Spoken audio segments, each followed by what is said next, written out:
माननीय अध्यक्ष जी, मैं आपकी अनुज्ञा से समान नागरिक संहिता उत्तराखंड विधेयक 2024 को प्रस्थापित करने हेतु सदन की अनुज्ञा चाहता हूँ।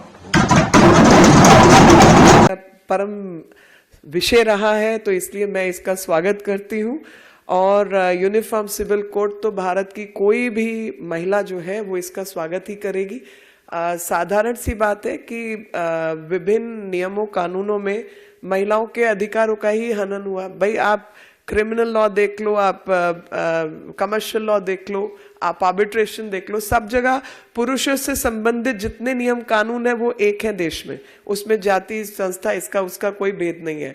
सिर्फ जो नियम कानून महिलाओं पर, परिवारों पर लागू होते हैं वहीं पर भेद है।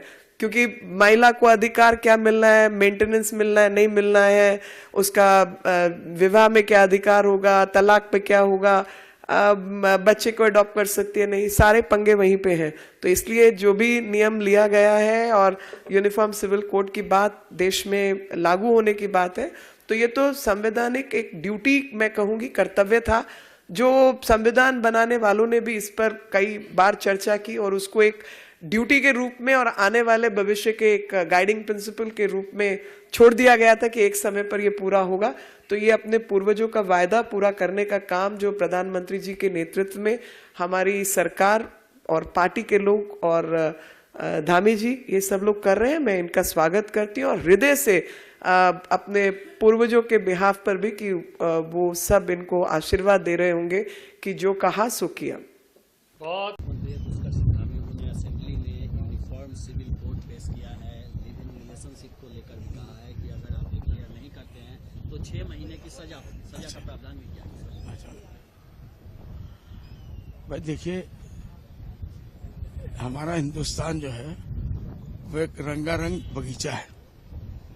एक बगीचे में चाहे कितना ही खूबसूरत हो, एक ही फूल हो, आपको देख के जी भर जाएगा, ज्यादा देर नहीं देख सकते आप।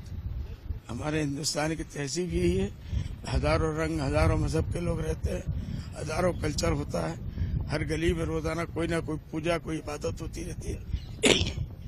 ये हमारी खूबसूरती है। और ये सबको जो है वो एक ही ना कि एक औरत मर्द सबको एक ही बराबर कर दे, तो ऊपर वाले ने चाहता तो वैसे ही बना देता। दुनिया में मर्द बनाते नहीं थे, सारी औरतें बन जाती, या औरत नहीं बनाता तो सारे मर्द बन जाते। नेचर के खिलाफ है, कोई भी जो करेगा वो ज्यादा दिन चलने वाला नहीं है। अब क्या होता है, लोकल जो असेंबलीज होते हैं उनको अपने वहाँ कुछ न कुछ चमक दिखाना होता है। जब वो मिनिस्ट्री फेलियर हो जाती है, चलते वो किसी में कामयाब नहीं होते, तो कोई ऐसा चमक छोड़ो। जैसे हमारे आसाम के चीफ मिनिस्टर साहब, वो भी बीच बीच में यही करते हैं, हिमंत बिश्वा शर्मा साहब, उनके यहाँ भी तनख्वाह देने के लिए नहीं है। ऐसी सैकड़ों चीजें हैं जो परेशान है वो अंदर ही अंदर, तो लोगों का ध्यान हटाने के लिए वो कुछ ना कुछ बोलते रहते हैं। तो इसी तरीके से यहाँ भी हुआ है, ये चलने वाला नहीं है। लेकिन उत्तराखंड पहला uniform civil code, Modi ji को खुश करना है, कुछ दिन तो चीफ मिनिस्टर रहना है, तो मोदी जी को खुश करना है, रह लेंगे और क्या है। लेकिन ये चलने वाला नहीं है, नेचर के खिलाफ। क्या होना चाहिए? नहीं होना चाहिए, इस बिल को वैसे ही कचरे के डिब्बे में डाल देना चाहिए। मैं उत्तराखंड में भारतीय जनता पार्टी सरकार के मुखिया श्री पुष्कर सिंह धामी जी और उनकी पूरी सरकार को यूसीसी लाने के लिए बधाई देता हूं। भारतीय जनता पार्टी ने धारा 370 हटाने का वादा किया, पूरा कर दिया। रामलला का भव्य मंदिर बनाने का वादा किया, पूरा कर दिया। यूसीसी लाने का वादा किया हुआ है देश की जनता से। भाजपा का विचार का मुद्दा है और आज उत्तराखंड यानी देवभूमि से शुरुआत हुई है। आने वाले समय में मुझे पूरा विश्वास है कि हमारी जो विचारधारा से जुड़े हुए विषय हैं वो आगे बढ़ेंगे। सर, वैसे जैसे नेता ये बात कहते हैं कि शरिया कानून पर फर्क पड़ेगा, यहाँ इस देश में हर व्यक्ति के लिए एक कानून होगा। हिंदू के लिए अलग, मुसलमान के लिए अलग, ईसाई के लिए अलग, ऐसा नहीं है। यह देश सबका साथ, सबका विकास, सबका सम्मान, सबको स्थान देते हुए आगे बढ़ रहा है।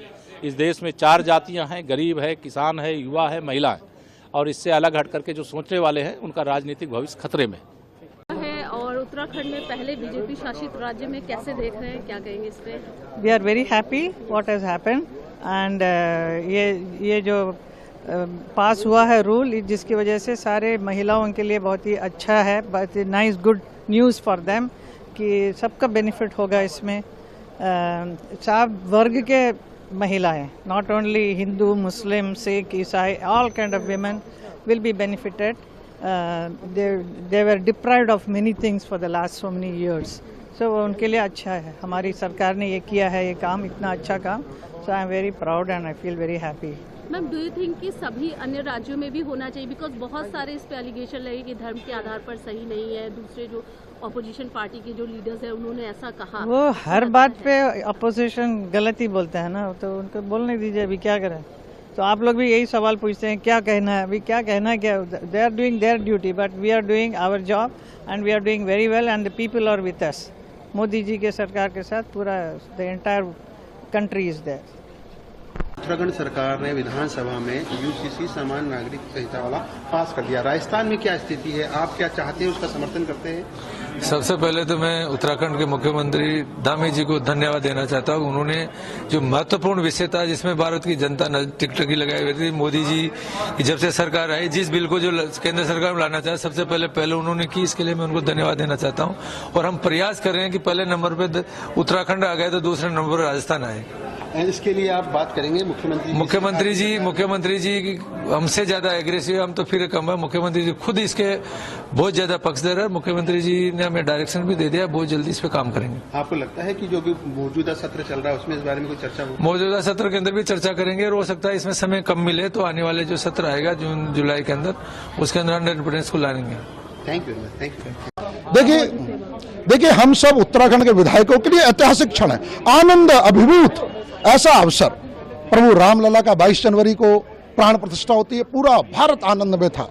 5 अगस्त 2019 को धारा 370 और 35 एक झटके में समाप्त हो जाती है, देश को खंडित कर रहा है. पूरा देश आनंद में था, हम भी आनंद में थे. लेकिन इससे बड़ा आनंद क्या हो सकता है? समान नागरिक संहिता, जो हमारी विचारधारा का विषय है, जो सभी नागरिकों को समान नागरिक अधिकार देता है, उसे बिल माननीय मुख्यमंत्री पुष्कर सिंह धामी जी ने आज विधानसभा के पटल पर रखा और हम उसके साक्षी हैं. हम उसे पास कराने का एक निमित्त बन रहे हैं. इससे बड़ा आनंद का समय नहीं हो सकता. देश के संविधान निर्माताओं ने देश से तभी अपेक्षा की थी कि ये समान नागरिक संहिता आर्टिकल 44 में उन्होंने दिशा निर्देशक तत्वों में कहा, लेकिन 75 साल लग गए. हमारी वह मुस्लिम बहनें 4 विवाह होते हैं, किस प्रकार का उनका उत्पीड़न होता है, उनकी कोई अनुमति नहीं रहती. साहबानों का वो केस जिसमें 40 साल की शादी के बाद 5 बच्चों के बाद अगर सुप्रीम कोर्ट कुछ 100 रुपए का गुजारा भत्ता देता है तो कांग्रेस की सरकारें संविधान में संशोधन कर सकती हैं. केवल किस लिए? मुस्लिम वोटों के लिए, तुष्टीकरण के लिए. और आज तक वह तुष्टीकरण और मुस्लिम वोटों के लिए जिस प्रकार से ये समान नागरिक संहिता का विरोध करते रहे, आज वह विरोध समाप्त हुआ है. उत्तराखंड प्रदेश के प्रधानमंत्री नरेंद्र मोदी जी के आशीर्वाद से और प्रदेश के मुख्यमंत्री पुष्कर सिंह धामी जी के दिशा निर्देशन में एक देश को नई दिशा देने वाला बना है. हमारी बहनों को वसीयत जितनी भी संपत्ति है उसमें बराबर का हक मिलेगा. क्यों नहीं मिलना चाहिए?